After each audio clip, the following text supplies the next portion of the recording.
So you're ready to become a flight attendant.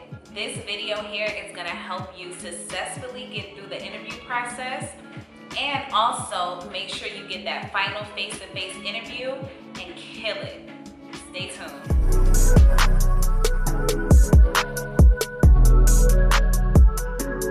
Now my name is Persephone and welcome to my channel if this is your first time here.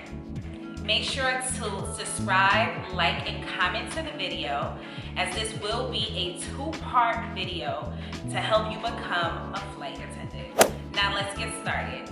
So there is 4 steps needed to be completed in order to be invited for a face-to-face interview for Delta and most airlines. So assuming that you have completed both tests and you are now on your part 3, which is the assessment in order to be invited to the face-to-face interview, I'm gonna go over some helpful tips that I used in order to successfully pass that assessment and get the invitation. Now, one of the tips that I definitely would say is super important is make sure that you have a pen and a pad as you are completing the actual assessment test. You will need it. There will be a portion where you will be hearing customers ask for multiple things. You're gonna have to use critical thinking, and you're also gonna have to be able to remember those items. A helpful tip that I'm gonna tell you is to make sure to have something, maybe your phone around, where you can actually record what the customers are asking you for in the beginning of the test. Again, you will need that information in order to complete the test and pass the test. I knew you were gonna pass.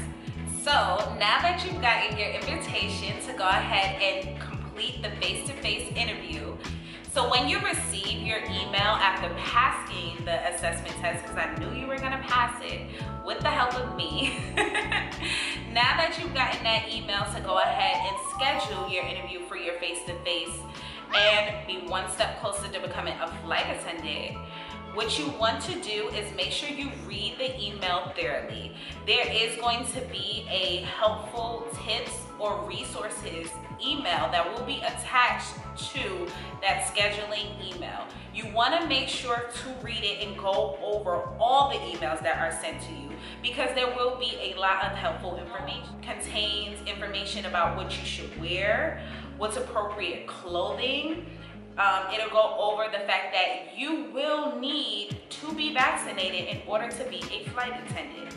There's no way around that. You need to be vaccinated. So if you are not vaccinated, guys, and you know maybe that's not something that you want to do, I would say to go ahead and maybe decline moving forward with that face-to-face interview, because they will need that vaccination card in order for you to move forward and be able to participate in the interview. Also, at the time that I was doing my face-to-face, they were allowing you to be able to attend the interview as long as you had a negative test results for COVID-19 within a few hours of the interview. When I did it, it was 48 hours, but again, you want to make sure to read that email, because it will let you know exactly how many hours is required for that negative test and what's going to be accepted in order for you to go ahead and have the interview.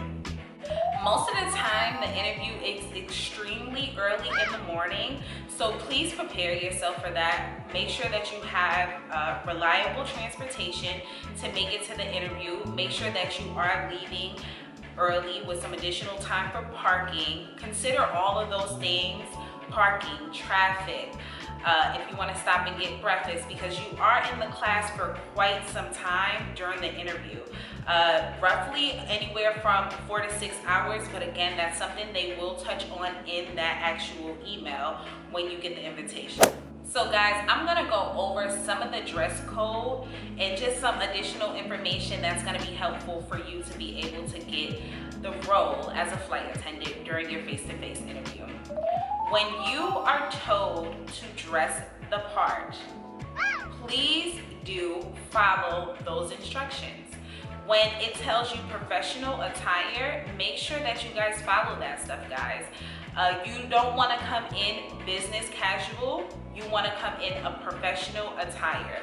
And when I say professional attire, I mean for women, for sure, blazer or dress.